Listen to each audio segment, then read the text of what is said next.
Kahapon, nandito ako kahapon, yung baha. Hanggang ngayon, hindi pa rin may nakabarado kasi guys. Pagkikita po niya mga kasama namin dito, dito po yung mga responder para pagtulungan ito para matanggal yung yung nakaparado dun sa Imbornal. So maraming na-stranded po dito. Ito yung mga kasama namin guys, responded po ito. So makikita na yung kalaparan ng tubig. Yan, may nakaparado na mga kahoy at saka mga damo yan sa loob.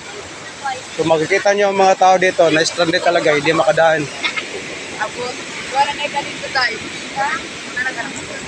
Kapon ito talaga yung baha kapon, malakas yung baha kapon dito.